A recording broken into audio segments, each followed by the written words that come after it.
Bonsoir, bienvenue dans le débat de France 24, un débat auquel vous pouvez participer via les réseaux sociaux. C'était la cacophonie ce matin, un coup non, un coup oui.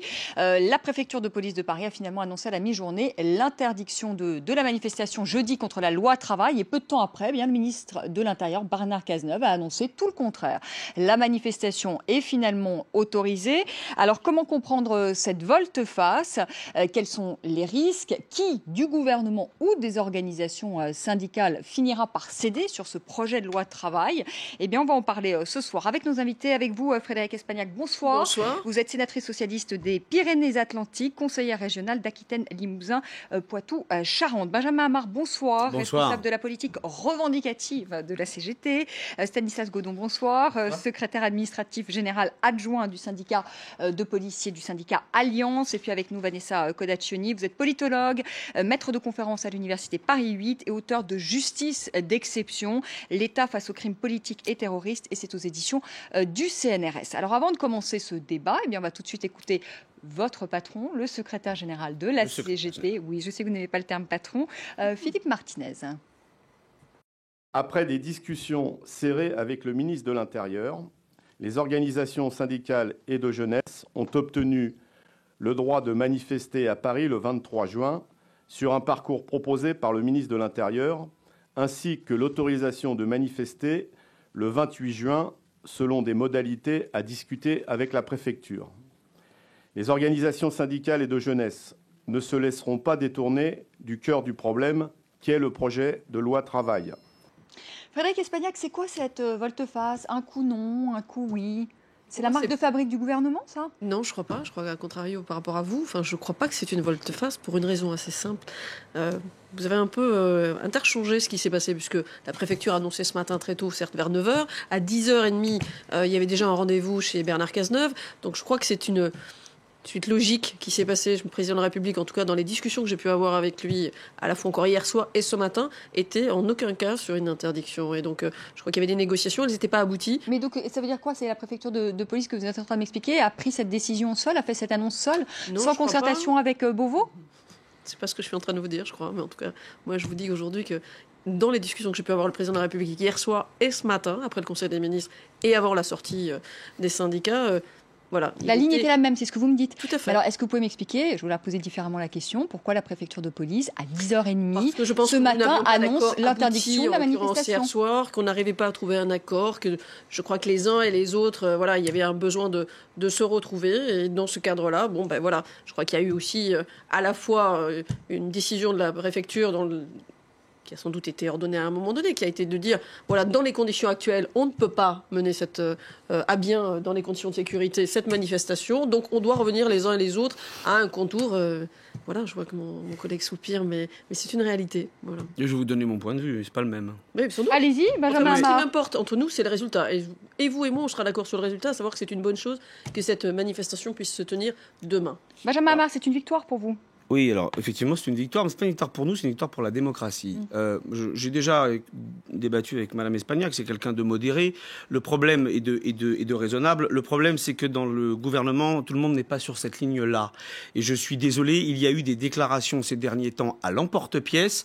Moi, je suis aussi en discussion avec mes camarades, et notamment certains qui négociaient avec la préfecture. Ce qu'on a obtenu là, ça s'est fait à l'huile de coude, et il a fallu une réelle détermination des organisations syndicales pour arriver à obtenir ce qui est en principe un droit essentiel qui ne devrait pas être, sujet à discussion.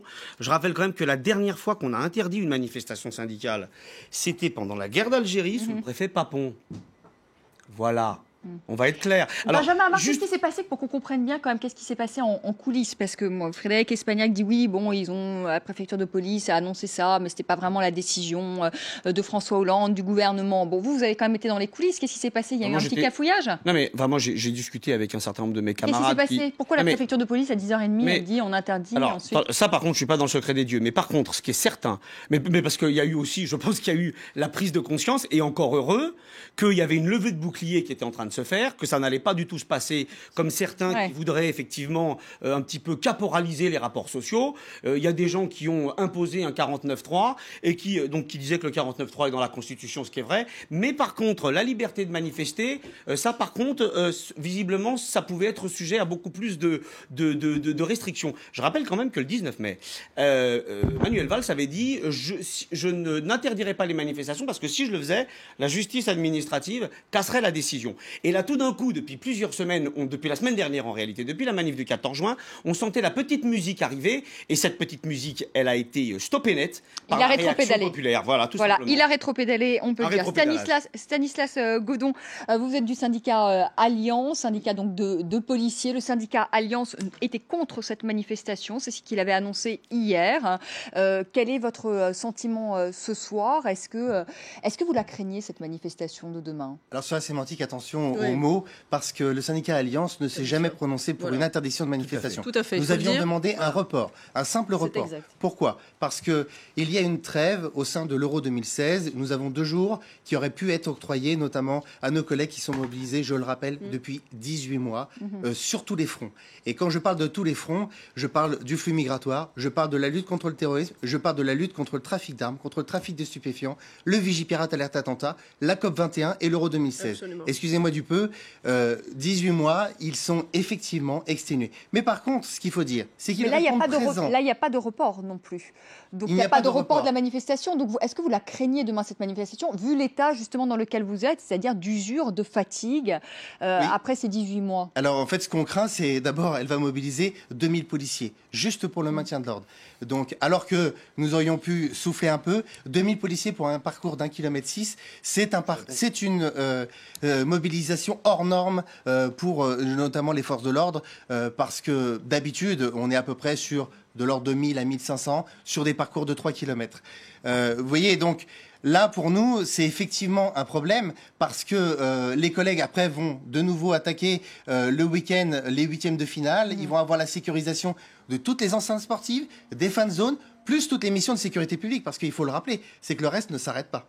Benjamin Hamar, un mot, je vous donne la parole, Vanessa Codaccini. Un mot, justement. Vous comprenez aussi que les policiers ils soient là un peu à bout, parce que comme l'expliquait Stanislas Godon, ils doivent faire face à la menace terroriste, ils doivent faire face à la sécurisation en ce moment de l'euro, et en plus ces manifestations, et qui sont à bout, qui sont fatigués, qui sont usés. Est-ce que vous le comprenez, attendez, ça ? Moi, je suis un syndicaliste, comme monsieur d'ailleurs. Donc que monsieur fasse son boulot de syndicaliste et défende effectivement les intérêts des gens qu'il représente, moi, ça me semble tout à fait normal. Sauf que je voudrais juste rajouter un certain nombre d'éléments quand même. Rapidement, parce que je voudrais donner aussi la parole à Vanessa Non, parce que ça ne suffit pas. Je voudrais juste compléter. Il y a eu quand même derrière, il y a effectivement une trêve. La notion de trêve, moi je l'aime bien. Eh bien écoutez, vous voulez une trêve ?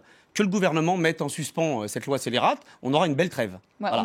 on va en parler après de ce projet de loi, mais je voudrais qu'on reste encore sur la manifestation de demain. Vanessa Codaccini, comment comprendre ces tergiversations là du gouvernement ? Ce qui s'est passé ce matin ? Je suis parfaitement d'accord avec ce qui a été dit, c'est-à-dire qu'à mon avis, il y a une volonté d'interdire cette manifestation. La menace plane depuis plusieurs jours, mais devant la levée de boucliers, puisqu'il y a vraiment un droit de manifester, même s'il n'est pas inscrit dans la Constitution comme droit de grève, devant la levée de boucliers, eh bien, le gouvernement a été obligé de reculer. C'est aussi une manière d'aboutir à une espèce de compromis, puisque je ne suis pas sûre que le trajet qui est proposé est satisfaisant, et je suis un petit peu perplexe sur la manière dont va se dérouler cette manifestation demain, qui est sur un trajet extrêmement court, 1,6 km. On attend énormément de monde, donc on voulait éviter une manifestation statique. Je pense qu'on sera quand même, malgré tout, dans une manifestation statique, en tout cas une position. Alors de quoi a peur le gouvernement demain ? Il a peur à nouveau des casseurs ? De ce qu'on appelle les casseurs. Alors il faut faire extrêmement attention à ce terme de casseur, qui est un terme situé, historiquement situé, qui est apparu après mai 70 et qui a été institutionnalisé. Il y a eu une loi qui s'appelle la loi anti-casseurs et qui était là pour criminaliser, pour réprimer l'extrême gauche qui manifestait. Aujourd'hui, parler de casseurs, c'est récurrent. Dès qu'il y a une manifestation qui va donner lieu à certaines violences contre les biens, on va utiliser ce mot casseur. Mais ce mot casseur, il recouvre des réalités extrêmement différentes. Ça peut être des individus qui sont évidemment venus là pour affronter les forces de l'ordre, pour casser des abribus, pour voler peut-être aussi. Et puis aussi, il y a une violence politique qui est niée, qui est légitimée, considérée comme nécessaire par certains manifestants dans le cadre de ce conflit social et qui est assumé comme tel.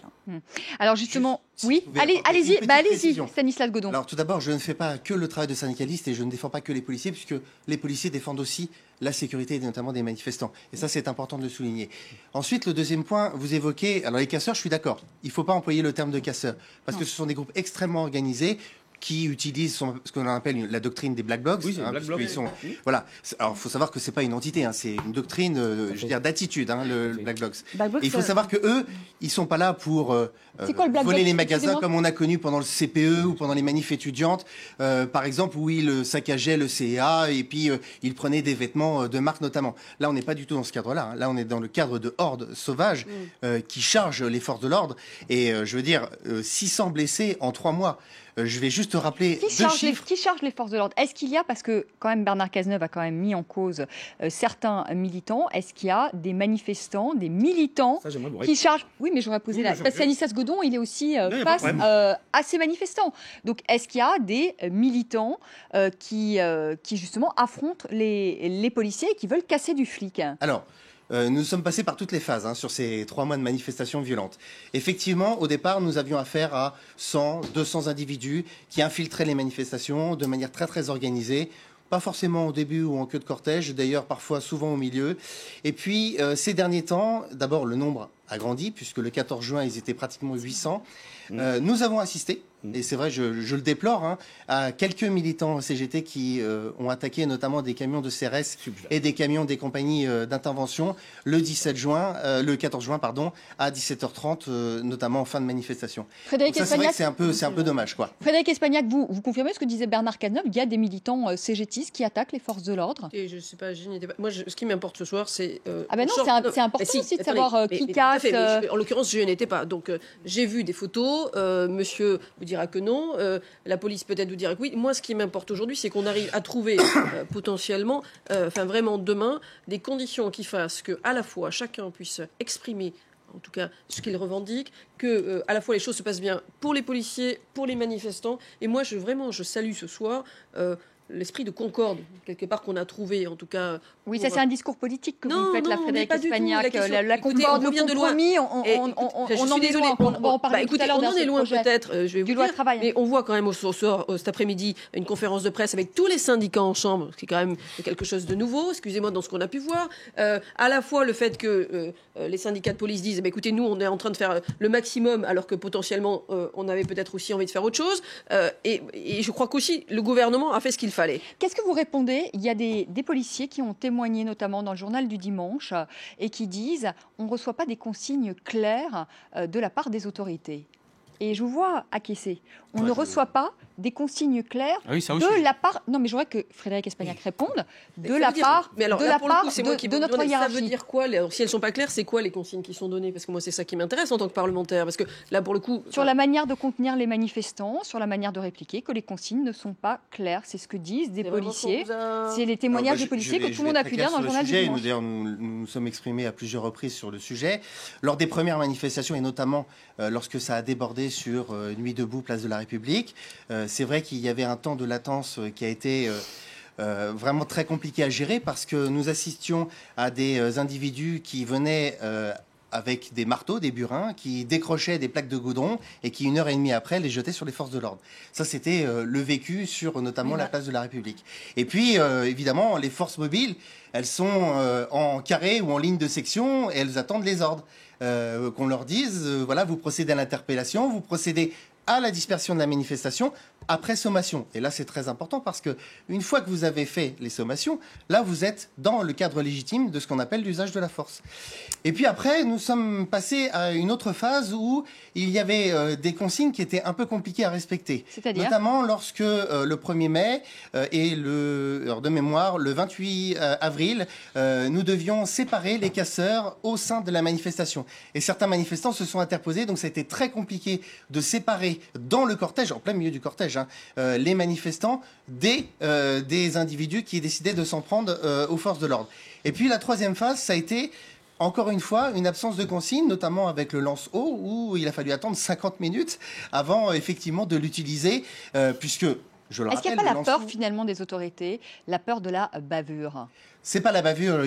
Tout le monde parle du syndrome Maliko-Sekine. Mais oui, c'est ça. Est-ce que ce syndrome il n'existe pas? Il faut savoir que, il faut pas pas avoir avoir peur du gouvernement en se disant ça peut déraper, oui. Ça dérape déjà, ça peut mal se terminer, ça peut se terminer par une mort. Mais ça dérape déjà en fait.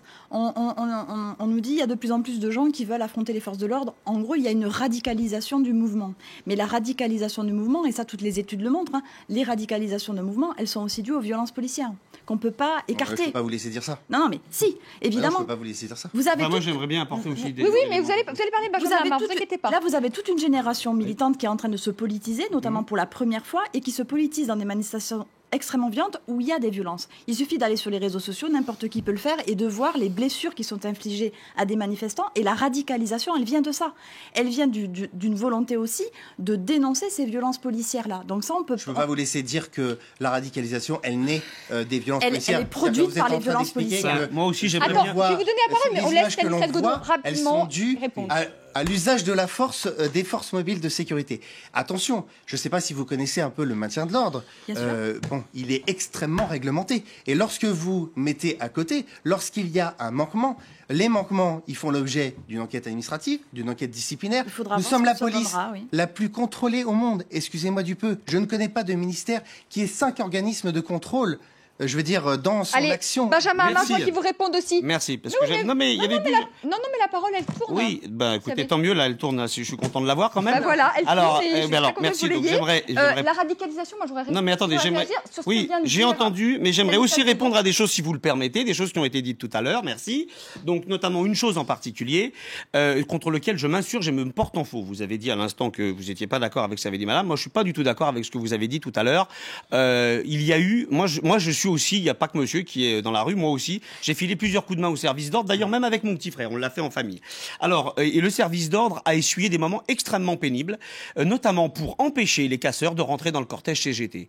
Et d'ailleurs, ça a causé des blessures graves. Moi, j'ai un très bon camarade à moi qui s'est fait casser le nez, un autre qui s'est fait entailler le crâne, justement dans cette volonté qu'on a eue d'imposer justement la non-entrée du cortège par les casseurs. Et d'ailleurs, ils hurlent régulièrement SO collabo. Donc, j'ai montré, moi, il y a peu à la télévision, une belle petite photo où on voit ceux que vous avez appelés à raison d'ailleurs les Black Blocs, qui sont tous de noir vêtus. Je peux vous remontrer cette photo si vous voulez, ou vous l'envoyez par texto. Ce sont des gens qui ont théorisé la violence à la fin des années 90, qui sont effectivement, qui n'ont pas forcément de consistance avant ou après une manifestation, mais pendant une manifestation. Il n'y a pas un badge CGT, il n'y a pas un chasuble CGT. Les affrontements qu'il y a eu, dont monsieur parle, ça n'a rien à voir. Nous, on a été tout à fait d'accord avec, d'ailleurs, je rappelle que la CGT, elle syndique des policiers, il y a la CGT Police, ou FO Police. Et d'ailleurs, on était tout à fait d'accord avec la déclaration d'alliance qui disait, mais attendez, on n'a pas de consigne, voilà, on n'a pas de consigne claire, et donc pendant des heures, on essuie, mais nous, on les a vus, ces scènes-là, on essuie un harcèlement de la part des casseurs, sauf que qui trinque? Les manifestants. Parce qu'à un moment, le cortège est coupé en deux, le cortège est coupé en deux, c'est ce qui s'est passé le 14 juin, et là, effectivement, nous, on est... Attendez, laissez-moi finir. Non, mais parce qu'on doit rendre l'antenne, on va reprendre dans cette deuxième partie, mais ce qui est et donc, Benjamin Hamar, c'est qu'il y a à la fois des forces de l'ordre qui sont censées assurer la sécurité, et que vous aussi, vous avez un service d'ordre à la CGT, et que finalement, à vous deux, à la fois la police on n'a pas la même et mission, le service d'ordre on n'a pas la même mission. Vous n'arrivez pas non, mais on n'a pas la même mission. Et c'est ce qui est on très reprendra inquiétant. tout à l'heure, mais on n'a pas la même mission, on va madame. faire une pause, le temps de rappel des titres. À tout de suite.